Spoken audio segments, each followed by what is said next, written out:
There are two types of mothers in this world: those who carry children in their own wombs, and those who, like me, take in a child nobody wanted and turn them into blood of their own blood. But sometimes, my dear, love doesn't heal everything. And it was that same motherly love that almost got me killed in my own bed one night. My name is Gertrude Miller, but everyone here in River Creek, Michigan knows me as Miss G, or the woman who adopted the boy from the orphanage. I'm 76 years old now, my dear, and each of these wrinkles on my face tells a different story. Some of joy, others of pain, that not even time could erase. I still live in this old house on the outskirts of Maple Street with peeling walls that are still standing against time. From my porch, I can see a stretch of the Grand River that cuts through town like a blue vein. That river has seen everything in this life: the joys, the sorrows, and also that day in 1992 that changed my family forever. That was when a woman believed she could save any child with love, even those carrying wounds so deep that not even God could heal them. And you who are listening now, tell me your name, and from what corner of America you're listening to this story that I've kept in my heart for over 30 years. Tell me down in the comments, would you? I'm curious to know how far this old woman's voice from small-town Michigan is reaching. Who knows? Maybe there's someone from River Creek who knows me by sight and never knew about this secret I carry. River Creek isn't a big town, my dear. It's one of those places where time seems to pass more slowly. A region with lots of corn and soybean farms, where everybody knows everybody. The main streets are wide, but when you get into the older neighborhoods like mine, they get narrow with crooked sidewalks that make older folks like me watch the ground so we don't fall. You know, we're not in the best shape anymore, my dear. There's an old church, a central square where old men play checkers, and the river that sometimes, when it rains too much, floods the lower houses and takes a bit of the town with it. It was after that flood of 1988 that my late husband Joseph and I decided it was time to grow our family. We already had our two biological children, Paul, who was 17 at the time, and Margaret, who was 15. But I always had this soft heart, you know? I always wanted more children. It was Margaret who gave me the idea. She had gone to do a school project at the St. Clair Children's Home on the other side of town. She came home with eyes red from crying. "Mom, you should see those children. Some have been there for years, and nobody wants them because they're too old. Everyone only wants babies." That kept hammering in my head. Joseph, my husband, wasn't one to get emotional, but he always respected my wishes. He worked as a supervisor at the grain elevator. He was a serious man of few words, but with a good heart. When I told him about the idea of adopting an older child, he just looked at me in that way of his, smoking his hand-rolled cigarette on the porch, and said, "If that's what you want, Gert, let's go see this child." The first time we visited the orphanage, my heart nearly jumped out of my chest. Such a clean but terribly sad place. Children should run, jump, make noise. But there, everyone seemed afraid to even breathe too loudly. The director, Ms. Clements, a thin lady with a face like she'd just sucked a lemon, took us to her office. "Do you have a preference for a boy or girl? What age?" she asked. "We want a child who really needs a family," I said, feeling a courage I didn't know I had. One that others might not want to adopt. That's when she first mentioned Roger. "I have a 9-year-old boy. He's been with us since he was 5. He's one of the oldest here, intelligent but reserved. His mother was a drug user, died of an overdose. Nobody knows who the father is. When I first saw Roger, he was sitting alone in the corner of the yard, with an old book in his hand. A skinny boy with short black straight hair, big dark eyes that seemed to swallow the world. He didn't smile when we were introduced, just looked at us, studying us like a suspicious little animal. "He doesn't talk much," explained Ms. Clements, "but he's intelligent, gets good grades in school. He just has difficulty relating to the other children." At that moment, my mother's heart had already decided. That boy needed a family. He needed me. Joseph, who was by my side, squeezed my hand. He had felt something too. The adoption process wasn't easy, it never is. There were interviews, visits from the social worker to our house, endless paperwork. But I was determined. In 4 months, Roger was at home with us, with a small backpack containing everything he had in the world: some clothes, a storybook, and an old plastic toy car. At first he was so quiet that sometimes I forgot he was in the house. He stayed in the room he shared with Paul, who didn't like it one bit, but I said it was just until we fixed up the back room. He barely spoke during meals, eating while looking at his plate as if afraid someone would take the food away from him. Little by little, I tried to get close to him. I made dishes he liked. I discovered he loved spaghetti with meat sauce. I bought books since I noticed that's what he liked to do most.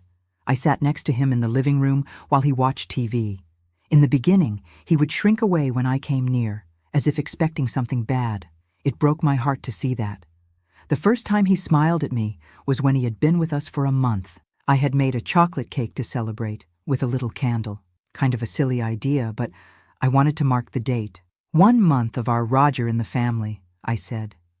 He looked at me with those big eyes, surprised, and a small smile appeared at the corner of his mouth. It was small, timid, but it was there. Joseph, who was at the head of the table, also saw it and gave me a little wink. That night, I thought everything would be all right, that we had made the right choice. Roger started going to the neighborhood school. The first months were difficult. He'd come home with torn notebooks, sometimes with a black eye or a scraped knee. "What happened?" I'd ask, heart tight. "Nothing," he always answered, eyes down. It was the teacher, Ms. Helen, who told me that the other boys picked on him, calling him an orphan, a nobody's child. Things that only cruel children can come up with to hurt. "But he doesn't react," she told me, concerned. "He stays quiet, takes it all in." "That's not normal, Mrs. Miller. Most children cry, fight, tell an adult. He seems disconnected." With time, things began to change, but not the way I expected. Roger remained quiet at home, but at school, the teacher started complaining about other problems. She said he had explosions of anger over small things, a broken pencil, a book he couldn't find. He would cry suddenly without apparent reason or stare into nothing for minutes on end. I tried to talk to him, but it was like talking to a wall. Joseph, my husband, was already starting to get impatient. "He needs rules, G. You spoil the boy too much." But how could I not spoil him? I looked at that thin little face, at those eyes that seemed to carry a weight too big for a 9-year-old child. And all I could think about was how to make him feel loved, safe. Oh, my dear, if you're enjoying this story of overcoming, give a little help to the Grandparents' Tales channel, would you? Just click the like button and subscribe so you don't miss any of our stories. This old grandma is very happy to know there are people who want to hear what I have to tell. Now let's continue because this story still has much to be revealed. There are things we don't like to remember, but that need to be told so that other people don't go through the same. One day, when Roger had been with us for almost a year, he came home from school later than usual. It was almost night, and I was already worried, thinking of going out to look for him. When he came through the door, he had an ugly cut on his chin and his uniform shirt was torn. "My God, boy, what happened?" I asked, running to examine the wound. For the first time since he had arrived, he exploded.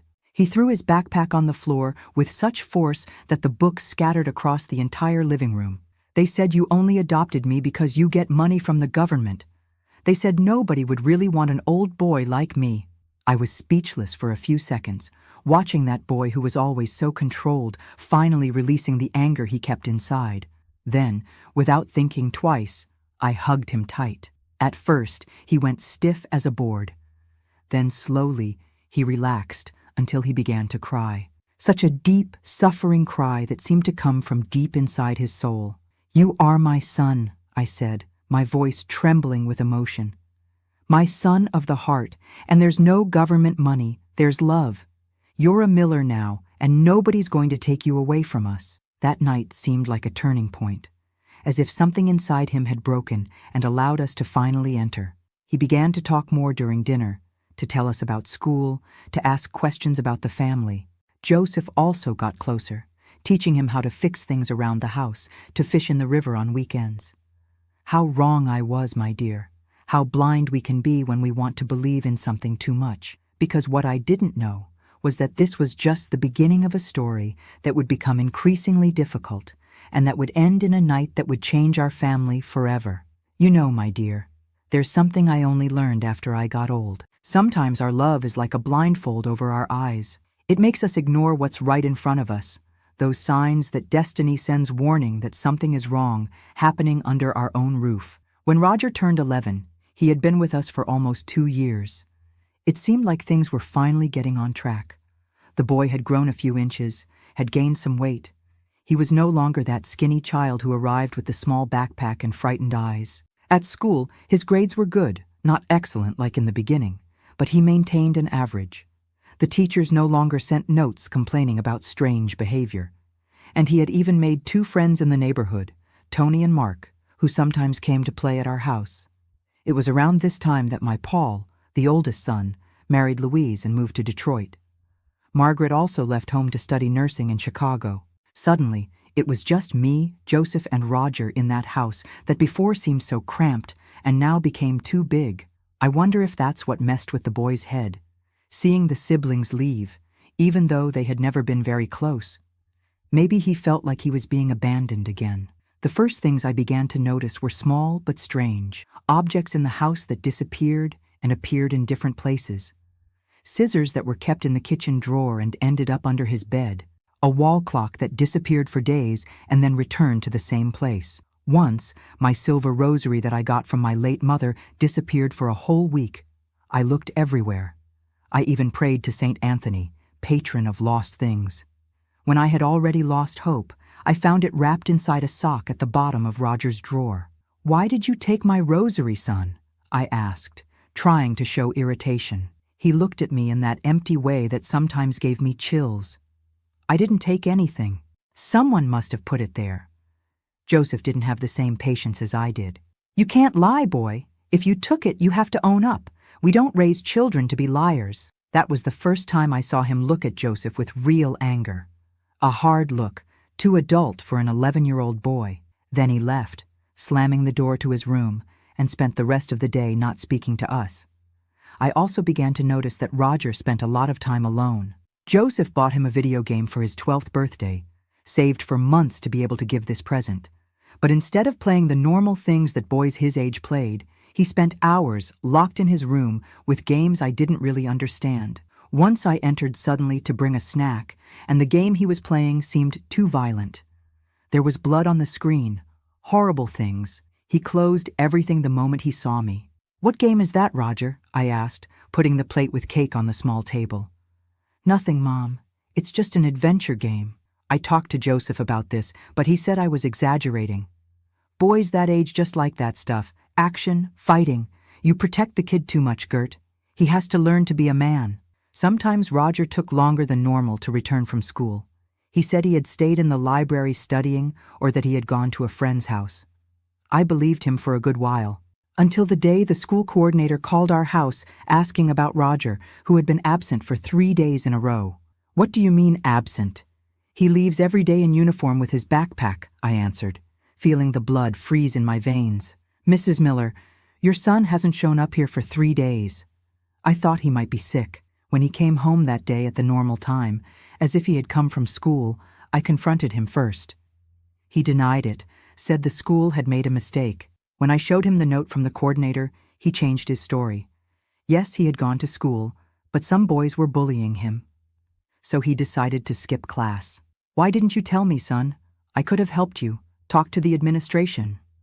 "Because you wouldn't understand," he shouted in a way he had never done before. "You think everyone is as good as you, that everyone wants to help. That's not how the world works." Joseph, who was coming home from work at that moment, heard the shouting and came to see what was happening. When I explained, he turned red with anger. It was the first time I saw my husband raise his hand to hit Roger, but I got in the way. "No, Joseph, hitting doesn't solve anything. This boy needs limits, Gertrude. Don't you see what's happening? He's lying to us, skipping school. God knows what else he's doing out there." Roger took advantage of our argument and ran out, slamming the front door hard. He only returned in the early morning when we had already called the police. He entered without making noise, but I was awake in the living room waiting. When I turned on the light, I was shocked. His clothes were dirty with dirt. He had a scratch on his face, and his eyes seemed to belong to someone else. Dilated, wild. "Where have you been?" I asked, holding him by the shoulders. "We went crazy with worry." "Around," he answered, avoiding eye contact. I need a shower. The next day, I found a lighter and a pack of cigarettes in his pants pocket when I was doing laundry. I cried all day in hiding. What was happening to that boy I loved so much? Where had I gone wrong that he was pulling away from us like this? We went through a difficult phase. Joseph thought we needed to be tougher, set punishments, take away privileges. I still tried to talk, to understand what was going on in his head. I even took him to a psychologist at the community center, but he didn't open his mouth in the 3 sessions I managed to get him to attend. "Your son has a lot of anger stored up, Mrs. Miller," the doctor told me after the last appointment. "Children who have gone through abandonment like him often have problems with attachment, with trust. He may be testing you to see if you'll also abandon him like his biological mother did." That made sense. I decided I would have more patience, show him that no matter what he did, we were his family now and forever. Joseph didn't agree much with this approach, but he ended up giving in. "You always had a better way with the boys anyway," he said in that way of his, of someone who doesn't like to admit he doesn't know what to do. It was around this time that I began to notice changes in Roger's body. He was already 13, entering adolescence. His voice deepening, pimples appearing on his face, arms and legs growing so fast that his clothes became too small in the blink of an eye. Along with these changes came a sudden interest in looking good. He, who never cared about what he wore, now wanted brand-name clothes, expensive sneakers that we could barely afford. "Trying to impress some girl, huh?" Joseph joked one day when he appeared in the kitchen with his hair all fixed up with gel. His face turned as red as a tomato, but he didn't answer. It was also around this time that I noticed the magazines. I had found them under his mattress when I was changing the sheets. Magazines with naked women, those really indecent ones. At first I was shocked, but then I thought maybe it was normal for a boy that age. Still, it bothered me. These weren't the usual magazines that teenagers tended to have. These were more extreme, if you understand what I mean. I showed them to Joseph, who shrugged. "Leave the boy alone, Gert. Every young man that age has curiosity. Better that than doing something wrong out there." But it wasn't just that. I began to notice that Roger looked at me in a way that made me uncomfortable. At first, I thought it was just in my head. I was already almost 50 at the time, hair starting to go gray, the body of a mother who had already given birth to 2 children. It couldn't be possible that there was something strange in his look. It must have just been my concern, the imagination of a silly old woman. Until the day I entered the bathroom without knocking, the door wasn't even fully closed, and found him with a photo of me in his hand, an old photo from when I was younger that sat in a frame in the living room. He was so startled that he dropped the photo on the floor. The glass of the frame broke. "What are you doing, Roger?" I asked, confused. "Nothing, just thought the photo was pretty," he answered, running out and pushing me in the process. I stood there, feeling a chill down my spine that I couldn't explain. That wasn't normal. Something wrong was happening, but I couldn't admit it, not even to myself, what it might be. When Roger turned 14, things got even worse. He practically didn't stay at home anymore. He left early, said he was going to school, but rarely actually went. He came back late, sometimes smelling of cigarettes, sometimes with a strange, lost look. Joseph and I fought almost every night because of this. My husband wanted stricter rules. He even wanted to send him back to the orphanage. I despaired just thinking about it. "He's our son now, Joseph. We don't return a son like he's a purchase that went wrong." "But don't you see the boy is losing himself? He doesn't respect us, doesn't respect the rules of the house. What more do you want to happen to understand that the situation is out of control?" Deep down, I think I knew he was right, but my mother's heart didn't want to accept it. I had promised that boy I would never abandon him, that he was my son forever. How could I go back on that? That's when the money started disappearing. First, it was a little $50 from Joseph's wallet that he thought he had spent and forgotten. Then $100 from my grocery envelope, when my sister-in-law's pension money that I kept for her every month disappeared from the drawer of the dresser. There was no more denying it.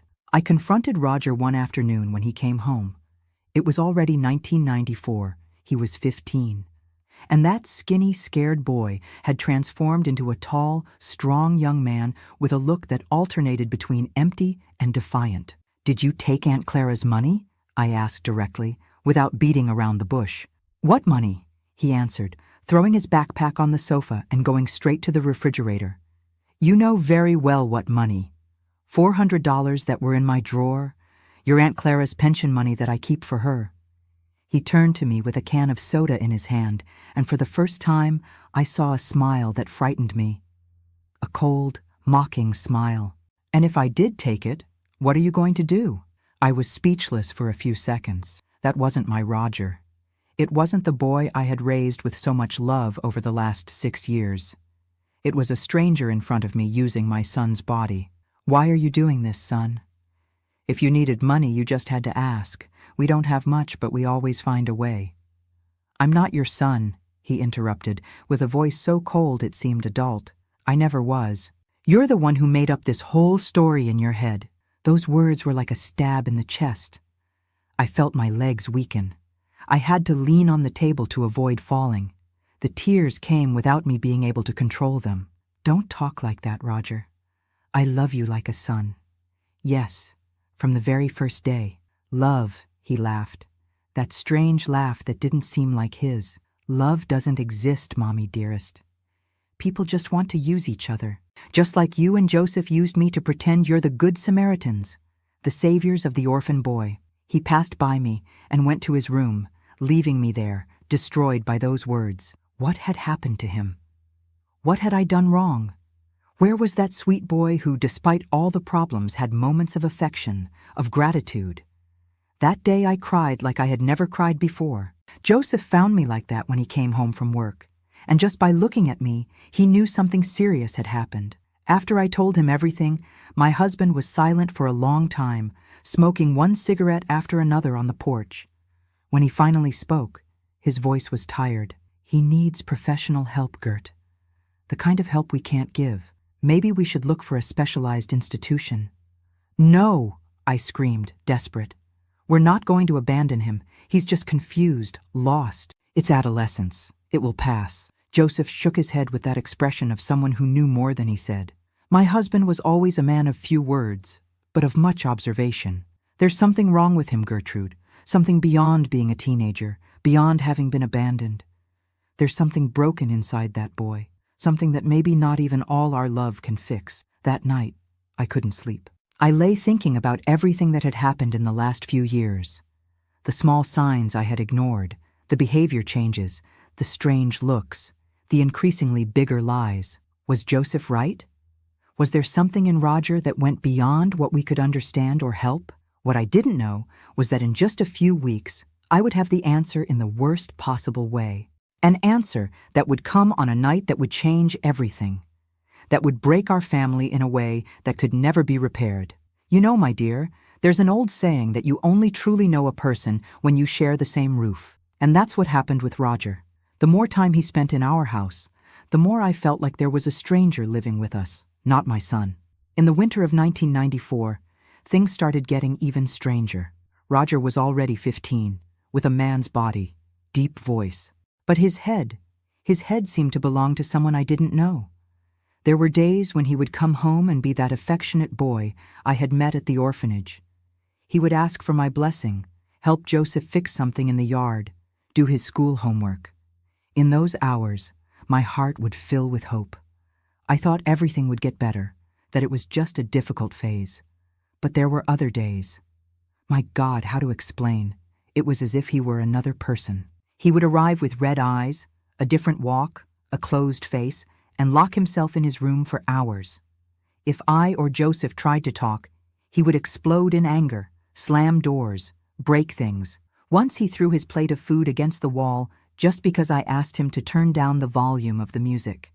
"What's happening to you, son?" I would ask, crying as I cleaned up the shards of glass and the food scattered across the wall. "Nothing you would understand," he would always respond, with that empty look that gave me chills. It was during this time that I began to notice the marks on his arms. At first, I thought it was from street fights. God knows he was always getting into trouble in the neighborhood. But one day, when I entered his room without knocking to leave clean clothes, I saw him injecting something into his arm. I was paralyzed at the door. The pile of t-shirts fell from my hands. He turned to me with eyes wide with shock, then anger. "Get out of here," he shouted, jumping up from the bed. I ran to my room, locked the door, and called Joseph at work. My husband dropped everything and came home that same hour. When he arrived, Roger had already left, taking his backpack. We sat in the kitchen not knowing what to do. "We have to send him to rehab, G," Joseph said, running his hand over his tired face. "This has gone beyond limits. The boy is using drugs inside our house." I still tried to defend him, to say that maybe it was just cold medicine, a vitamin injection, anything that wasn't what I knew it was. But deep down, I had also understood. My adopted son, that boy I had promised to love and protect, had become an addict. Roger only returned 2 days later. He looked like a zombie, thin, deep circles under his eyes, shaking with cold even though it was a warm summer night. Joseph held him by the arms, made him sit at the kitchen table. For the first time, I saw my husband crying as he spoke. "Look what you're doing to yourself, son. Look what you're doing to your mother. She doesn't sleep, doesn't eat, stays by the window waiting for you to return." For a moment, it seemed like something changed in Roger's gaze, a shadow of guilt, perhaps even shame. But it passed quickly. "You don't understand," he murmured. "Nobody understands." "Then explain so we can understand," I begged, holding his hands between mine. They were cold as ice, his fingers hurt, his nails dirty. "What's happening to you? Since when did this begin? Why?" He remained silent for a time, looking at the floor. When he finally spoke, his voice was low, almost a whisper. "You think you know who I am, but you don't. Nobody does." "Then tell us," Joseph insisted. "We're your family. We want to help." Roger raised his eyes, and what I saw there frightened me. A mix of anger and something that seemed like pleasure in seeing us suffer. "Family?" He laughed in that cold way he had acquired. "This isn't a family, it's just a convenient arrangement. You wanted a child to replace the ones who left, and I needed a roof." Those words were like stab wounds. I knew it wasn't true, that we loved Roger like a true son. But it hurt to hear that. "That's not true," Joseph answered with a firmer voice. "You are our son. Yes, and that's exactly why we're going to seek help for you. Tomorrow itself, I'm taking you to a place that treats addicts." "I'm not going anywhere," Roger yelled, rising from the table with such force that he knocked over the chair. "You don't control me. You're not my real parents." And he left, slamming the front door so hard that the picture frame on the wall fell. Joseph ran after him, but he had already disappeared into the darkness. That night, we decided that when he returned, we would commit him, even against his will. We had no choice anymore. But he didn't return the next day, or the day after. A whole week passed, and still no sign of Roger. We looked everywhere, hospitals, police stations, the houses of the few friends we knew. Nobody had any news. Even some boys who lived on the street under the bridge said they had seen him around there. But it had been days since he had disappeared. It was one of the worst moments of my life. Guilt was eating me up inside. Where had I gone wrong? What could I have done differently? Why hadn't I seen the signs earlier? Each night that passed without news was a torment, imagining my son on the street, suffering from cold, hunger, using those drugs that were destroying him from the inside. "It's not your fault, G." Joseph tried to console me, but I saw the same suffering in his eyes. We did the best we could. Almost 2 weeks later, at dinner time, we heard knocks on the door. When Joseph opened it, there was Roger, but not the same one who had left. He seemed to have aged years in those 2 weeks, even thinner, with an ugly cut on his eyebrow, his clothes dirty and torn. But the worst were his eyes, glazed, lost. "Son!" I screamed, running to hug him. He could barely stand. "What did they do to you?" He didn't answer, just fell into my arms, heavy as lead. Joseph helped carry him inside. We laid him on the sofa. He was burning with fever, shaking. I wanted to call an ambulance, but Joseph thought it better not to.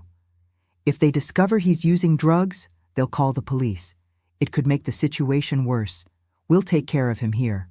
I spent the whole night at Roger's side, changing the cold compresses on his forehead, making him drink water, holding him while he vomited everything he tried to swallow. In the early morning, at the worst of the fever, he began to hallucinate. He called for his real mother. He shouted for someone to stop hitting him, cried like a small child. It was there, listening to those delusions, that I began to put the pieces together. The things we didn't know about his past, the traumas buried deep that no love could heal alone. He murmured names he had never mentioned while awake, spoke of things he had seen, that he had suffered. My mother's heart tightened with each revelation. How much pain this boy, so young, had already carried. In the morning, the fever subsided a bit. He woke up, looked around confused, then saw me sitting in the chair beside him.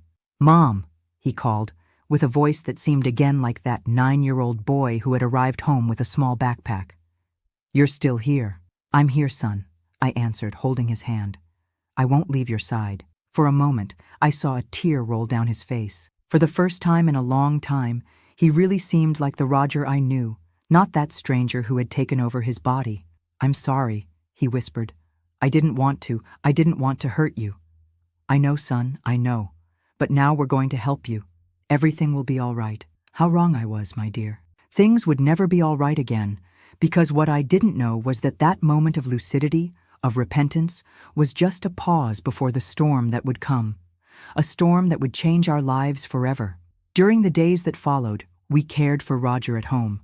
The withdrawal was horrible to watch. He sweated cold, shook, vomited, even had convulsions. Joseph wanted to take him to the hospital, but I was afraid they would commit him to a place worse than what we were already going through, or that they would send him back to some government institution. So we cared for him right there, Joseph and I taking turns, so as not to leave him alone for a single minute. Little by little, he got better. Color returned to his face, his appetite appeared, the tremors diminished, and with this physical improvement, a change in behavior as well. He seemed like the Roger from before, polite, even affectionate. He apologized for what he had done, thanked us for the care, promised that he would change, that he would never use drugs again or steal from us. And we, fools that we were, believed him. Joseph even took a week off from work to keep an eye on him, ensure he didn't go out alone, that he didn't return to the same path. But then, he had to go back. Life doesn't stop just because we have a problem, right, my dear? The bills kept coming. Food needed to be bought, rent paid. In the first weeks of October, everything seemed to be getting back on track. Roger had returned to school, came home at the right time, did his work, even started helping around the house. He mowed the neighbor's lawn to earn some money, washed dishes without being asked. We were even planning to enroll him in a technical course the following year, give the boy a profession. One night, we were having dinner, the three of us together, like we hadn't done in a long time, when Roger looked at me with those big eyes, now clean of drugs, and said something I'll never forget. "Mom, you always wanted to know why I started using drugs." Joseph and I suddenly became tense. It was a subject we had been avoiding, afraid of bringing back bad memories, of awakening that other Roger who frightened us so much. "Only if you want to talk about it, son," I answered cautiously. "I do want to. I think you deserve to know." He took a deep breath. "It was because of my real mother, not the one who died of an overdose when I was little. That's a lie they made up at the orphanage. My mother abandoned me when I was 4 years old, left me at the door of a church with a note. Never knew why." My heart tightened hearing that. So many years, and I had never been able to get him to talk about the past. Afterward, I went from family to family, from orphanage to orphanage. In one of them, there was an employee. He stopped, swallowed hard. He did things to the children. Bad things. Joseph put down his fork, his face turning red with anger. I felt nausea rising in my throat. That's why, when you adopted me, I couldn't trust. I couldn't believe that someone would really want to keep me, take care of me without wanting anything in return. He wiped a tear with the back of his hand. Then at school, I met some older boys. They gave me this stuff to use, said it would make the pain go away. And for a while, it really worked. When I was high, I didn't remember anything, didn't feel anything. I got up from the table, went around, and hugged my son with all the strength I had. Joseph came too, putting his hand on his shoulder. For the first time, it seemed like we had broken down a barrier, reached the real Roger, that hurt boy who desperately needed love, but didn't know how to receive it. "Everything's going to be all right now, son," I promised, kissing the top of his head. We're going to help you overcome this together as a family. That night, I lay down next to Joseph with a heart full of hope. Finally, we had understood what was happening with our son. Finally, we could truly help. I think things will get better now, I told my husband while turning off the light. He opened his heart to us. Joseph was silent for a while, then sighed. I hope so, G, but I don't know. There's something in his eyes that still worries me. It's trauma, Joseph. The boy went through things we can't even imagine. It will take time, but he'll get better. You'll see. I rested my head on my husband's chest and fell asleep, feeling a peace I hadn't felt in years. Little did I know it would be the last night of peace we would have in that house. Because less than a week later, what would happen was something I never, even in my worst nightmares, imagined could happen under my own roof. It was the end of October 1994, a Thursday that started like so many others. The day had been hot, in that muggy way that makes us in River Creek know a storm is coming. Roger had gone to school in the morning, returned at the right time, even had dinner with us, rice, beans, and a chicken stew I had made. He was quiet, but that wasn't news. Since our conversation about his past, he would get like this sometimes, immersed in his own thoughts. Joseph mentioned during dinner that the next day he would need to leave earlier for work. There was a big shipment coming to the grain elevator, and he, as supervisor, needed to be there before everyone else. I remember Roger looking at my husband in a strange way when he said this, but at the time, I didn't give it importance. Before continuing the story, remember to like this story and subscribe to this channel. Thank you all for watching me. After dinner, Roger said he was going to his room to study for a test. Joseph stayed in the living room watching the news on television. I cleaned the kitchen and went to take a shower. It was our normal routine, nothing different from any other night. Around 10 o'clock, Joseph came to the bedroom. He was tired and soon fell asleep. I still stayed up for a bit, praying the rosary as I did every night, thanking that things finally seemed to be getting on track. I fell asleep to the sound of the rain that had started to fall outside. A heavy rain with thunderstorms, the kind that makes you curl up under the covers, grateful to have a roof over your head. I don't know exactly what time it was when I woke up. Maybe 3, 4 in the morning. The rain had stopped, but the air was still humid, heavy. I opened my eyes with that strange sensation that someone was watching me. You know that chill on the back of your neck that you feel when something is wrong? At first, I thought it was just an impression, that I had woken up from some nightmare I didn't remember. But then I saw a shadow moving in the bedroom. Startled, I thought it was a burglar who had entered through the window. I was about to scream to wake Joseph when the shadow came closer to the bed, and I realized with my heart almost stopping that it was Roger. He was standing beside my bed, looking at me in a way I will never forget in my life. It wasn't the look of my son. It was the look of a stranger, of someone I didn't know. Cold, empty, but at the same time, too intense. Roger, I called softly, confused. What is it, son? Are you feeling sick? He didn't answer, just continued looking at me in that way that froze my soul. It was then that I noticed he was without a shirt, just in shorts, and when my eyes adjusted more to the dark, I noticed something that made me stop breathing. He was aroused in a way no mother should see her son. What are you doing? I asked, my voice trembling with fear. I tried to sit up in bed to move away, but with a quick movement, he placed his hand over my mouth, preventing me from screaming. Don't wake Joseph, he whispered, coming closer. I don't want to hurt him. The terror I felt at that moment cannot be explained in words. It was my son, that boy I had raised with so much love that I had promised to protect, and there he was, like a wild beast about to attack its own mother. I tried to struggle, to push him away, but Roger was strong, much stronger than I had ever imagined. With one movement, he climbed on the bed, on top of me. I felt his weight immobilizing me, his hand pressing on my mouth so hard I could barely breathe. I always wanted to do this, he whispered in my ear, words that made me want to vomit. Since the first day I came to this house, you didn't notice how I looked at you, how I followed you around the house? Tears streamed down my face as I desperately tried to wake Joseph, who was sleeping on the other side of the bed. But my husband always had a heavy sleep, never woke up easily. In my terrified eyes, I begged Roger to stop, to go back to being the boy I knew, that I loved. For an instant, it seemed like he hesitated. I saw a flash of confusion pass through his eyes, as if for a second he had come back to himself. But soon, that empty look returned, and he began to pull the sheet that covered me. It was at that moment that Joseph finally woke up. Maybe from the movement on the bed, maybe from the sixth sense that only a father has. I don't know. I only know that suddenly I heard my husband's voice, confused at first, then loaded with a horror I had never heard before. "What the hell is this?" Joseph shouted, sitting up in bed with a jump. Roger turned his head, startled, but didn't get off of me. It was as if something had broken inside him for good, as if that last thread of humanity that still remained had snapped. "Get off of her!" Joseph roared, jumping on top of Roger with a strength I didn't know my 55-year-old husband still had. The two fell to the floor with a dull thud, knocking over the lamp from the bedside table.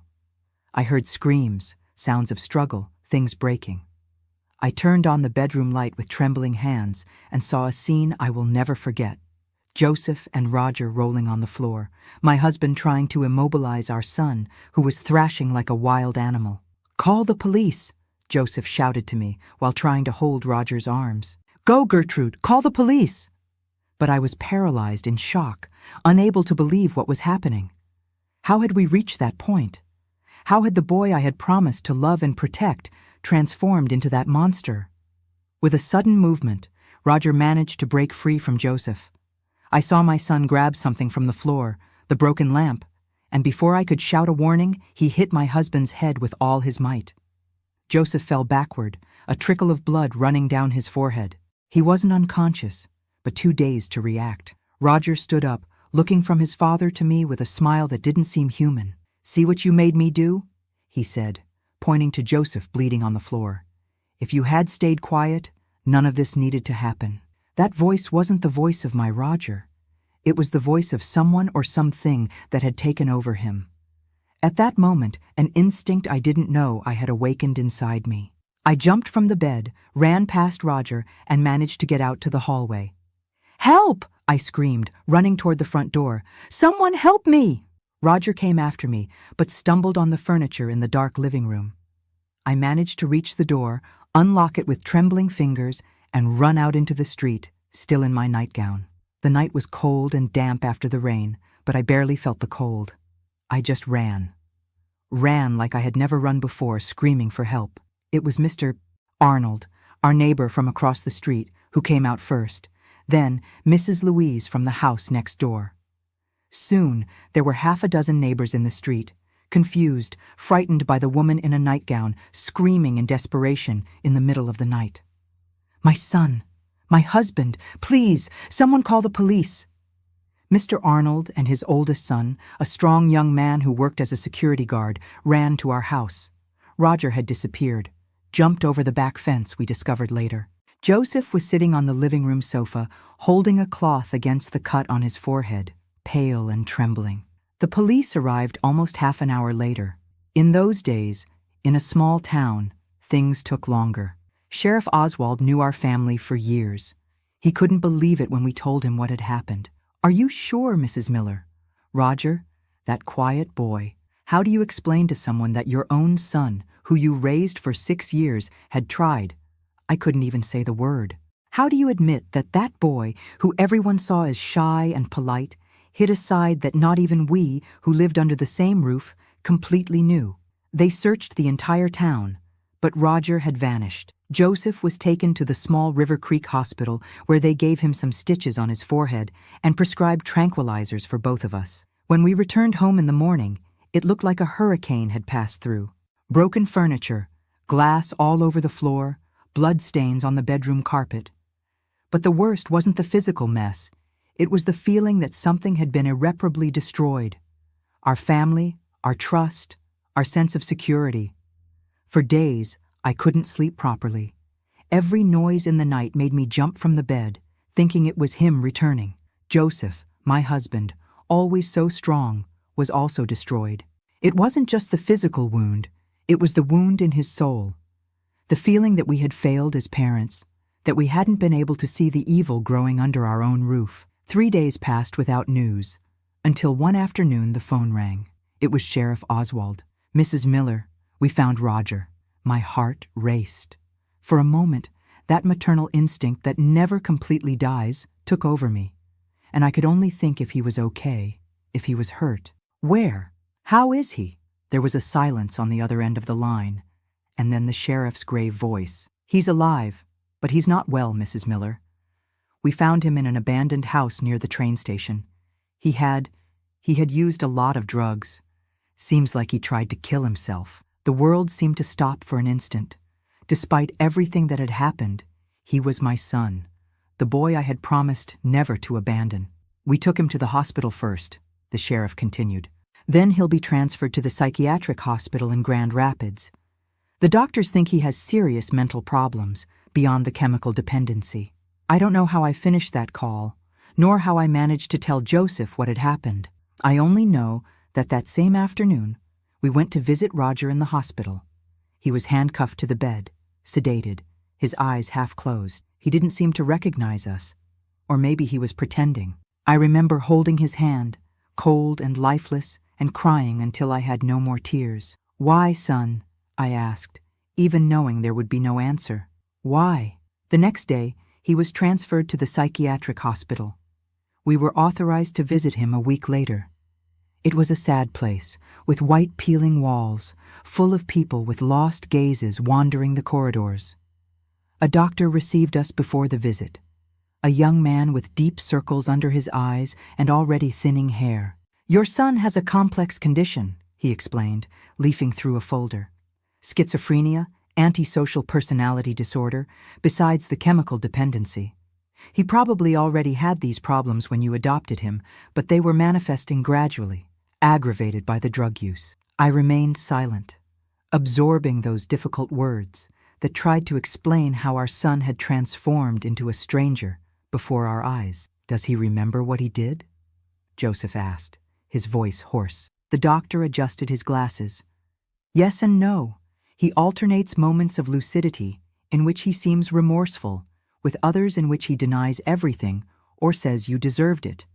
It's characteristic of his condition.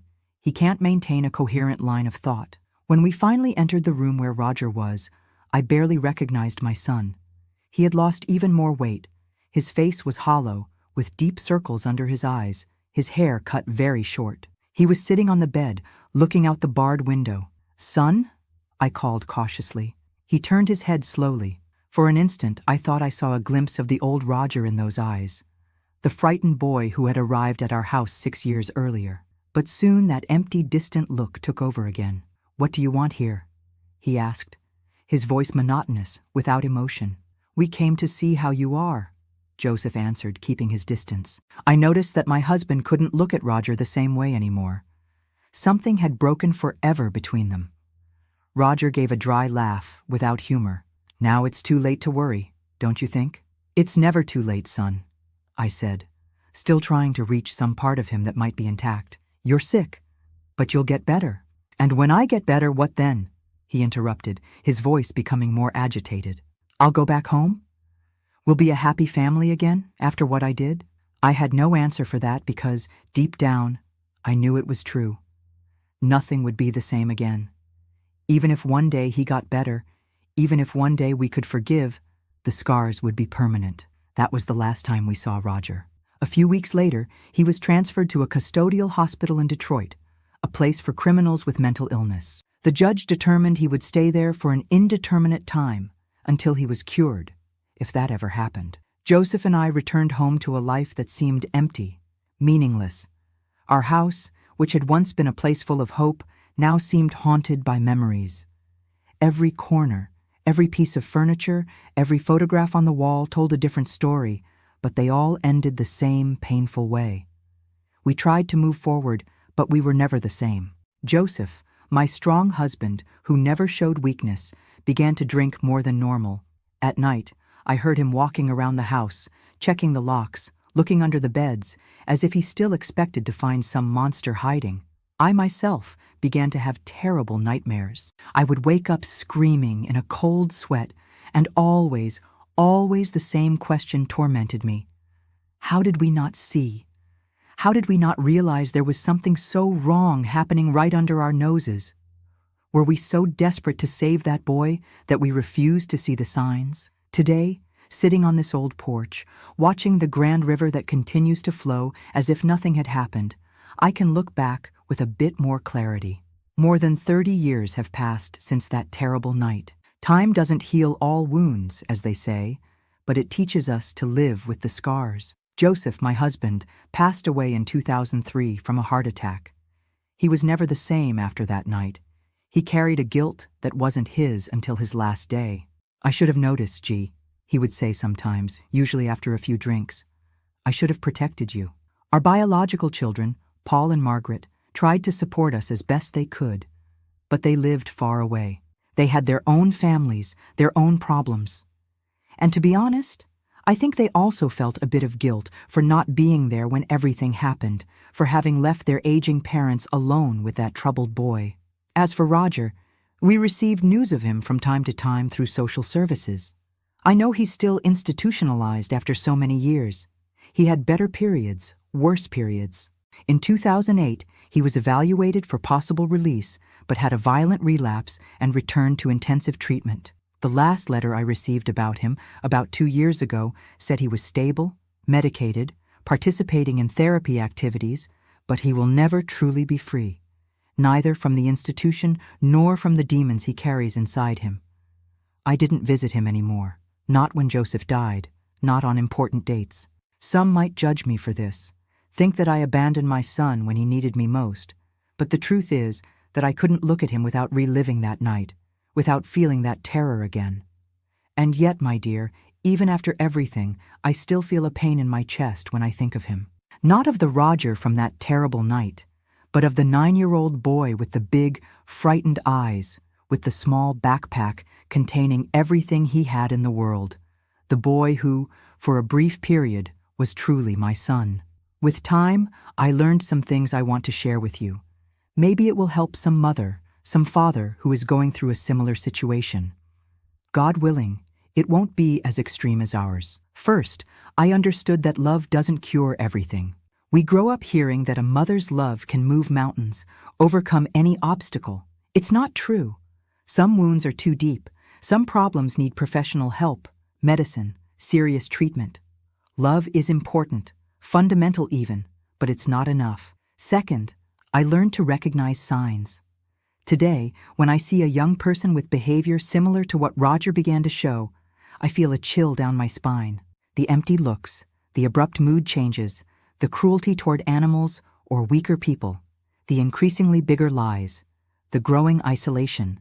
They are warnings that life gives us and that we need to take seriously. Third, I understood that we should never ignore our instinct. That little voice inside us that says something is wrong doesn't speak in vain. How many times did I feel there was something strange in Roger's look, in the way he followed me around the house, how he took my things in secret, but I ignored it because I didn't want to believe, because it was easier to pretend everything was fine. Fourth, I learned that some people come into the world with something broken inside them. It's not the parents' fault, it's not the environment's fault, it's something in their very constitution. Of course, abandonment, abuse, traumas make everything worse, as in Roger's case. But some souls are born with a darkness that not all the love in the world can illuminate. Finally, I understood that forgiving doesn't mean forgetting or trusting again. I forgave Roger in the sense of not carrying hatred for him, of understanding that he was sick, that he didn't have total control over his actions. But that doesn't mean I could trust him again or put other people at risk because of a feeling of guilt or maternal duty. In the years that followed that night, I met other families who went through similar situations. Not exactly the same, but with children who had serious mental problems, who became violent, dangerous. It's more common than we imagine, but nobody talks about it. It seems there's a conspiracy of silence, as if admitting your child could be a threat were the biggest failure a mother could have. We even formed a support group here in River Creek. We meet once a month at the church. We share our stories, our pains, our small victories. It helps to know we're not alone, that other mothers also carry this silent burden. Today, at 76 years old, I look back and see a life marked by this tragedy, but not defined by it. I had moments of joy too. Paul's wedding, the birth of my grandchildren, Margaret's visits when she manages to come from Chicago. Life continues, even when it seems impossible to move forward. If you're going through something similar, if you have a child with mental problems who is becoming a threat, don't be ashamed to seek help. Don't wait until it's too late, as I waited. Don't let love blind you to the real dangers. And remember, you're not a bad mother for recognizing that your son needs more help than you can give. Oh, my dear, if you liked this story, even being so sad, don't forget to subscribe to the Grandparents' Tales channel. Just click the button right below the video. And if you want to talk with other people who follow our stories, leave a comment below. Remember, my dear, wisdom doesn't come from books. It comes from the scars that life leaves. And we old folks have many scars and many stories still to tell. Some good, some bad, but all true. All part of this great journey that is living. Sometimes we spend years crossing paths with the same people and never imagine what they've lived through, what they've done to survive. Each wrinkled face like mine hides 1,000 stories, 1,000 silent battles. And if my story can help someone not go through what I went through, it will have been worth sharing this old pain. Thank you for listening to me, for letting me get this off my chest. May God protect you and your family and keep evil far from your home.